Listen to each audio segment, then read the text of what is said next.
ঈদের মাঠে যাবে।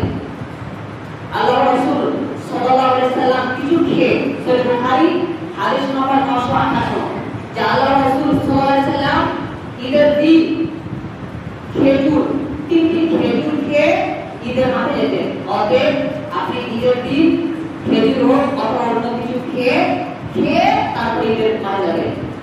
তিরমিজি হাদিস নম্বর 542 আল্লাহর রাসূল সাল্লাল্লাহু আলাইহি সাল্লাম ঈদুল ফিতরের কিছু খেয়ে ঈদের মাঠে যেতেন। আর ঈদুল আজহার দিন কোরবানির দিন তিনি সালাত না আদায় করে কিছু খেতেন না। অতএব আপনি যখন ঈদের মাঠে যাবেন তখন কিছু খাবার খেয়ে যাবেন, সেটা খেজুর হোক বা অন্য জাতীয় কিছু খাবার খেয়ে ঈদের মাঠে যাবেন। তাহলে সর্বোত্তম হচ্ছে খেজুর খাবেন, বেশি সংখ্যক তিনটি খেজুর খেয়ে ঈদের মাঠে যাবেন।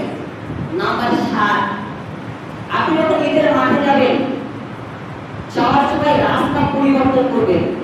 যে রাস্তা দিয়ে যাবেন তার বিপরীত রাস্তা দিয়ে আসবেন। আল্লাহর রাসূল সাল্লাল্লাহু আলাইহি ওয়াসাল্লাম এটা সুন্নাহ। তিরমিজি হাদিস নম্বর 541 আল্লাহর রাসূল সাল্লাল্লাহু আলাইহি ওয়াসাল্লাম ঈদের মাঠে যখন যেতেন এক রাস্তা দিয়ে যেতেন আর আরেক রাস্তা দিয়ে তিনি আসতেন। অতএব এই সুন্নাহটা গ্রহণ করবেন, এক রাস্তা দিয়ে যাবেন আর অন্য রাস্তা দিয়ে আসবেন। এই হিকমত কি? আপনি যদি যান এক রাস্তা দিয়ে যান আর অন্য রাস্তা দিয়ে আসেন তাহলে কি হবে? রাস্তা যদি আপনি পরিবর্তন করেন তাহলে অনেক মানুষের সঙ্গে দেখা হবে, অনেক মানুষের সঙ্গে মোলাকাত হবে, অনেক মানুষের সঙ্গে আপনার দেখা হবে। এবং আপনি যদি অন্য রাস্তা পরিবর্তন করে যান, যাওয়ার সময় এক রাস্তা দিয়ে যাবেন, আসার সময় আরেক রাস্তা দিয়ে আসবেন, তো সেদিন ডান ছাড়া করতে হবে। অনেক গরিব মিসকিনদের সঙ্গে দেখা হবে, তখন আপনি ডান ছাড়া করতে পারবেন। নাম্বার 8, ঈদের দিনে করণীয় হচ্ছে আপনি ঈদের মাঠে যাবেন। আল্লাহর রাসূল সাল্লাল্লাহু আলাইহি ওয়াসাল্লাম ঈদের মাঠে যেতেন হেঁটে।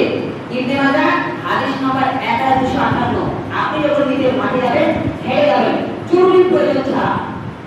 এখন আপনি পাচ্ছেন না, আপনার পক্ষে সম্ভব নয় এরকম অবস্থা ছাড়া, যারা সাধারণভাবে যেতে সম্ভব একটু দূরান্ত হলেও আপনারা ঈদের মাঠে যাবেন, হেঁটে যাবেন। আল্লাহর রাসূল সাল্লাল্লাহু আলাইহি ওয়াসাল্লাম এটা সুন্নাহ। আল্লাহর রাসূল সাল্লাল্লাহু আলাইহি ওয়াসাল্লাম সর্বদা ঈদের মাঠে যেতেন, হেঁটে যেতেন, তিনি যার গ্রহণ করে ঈদের মাঠে যাননি।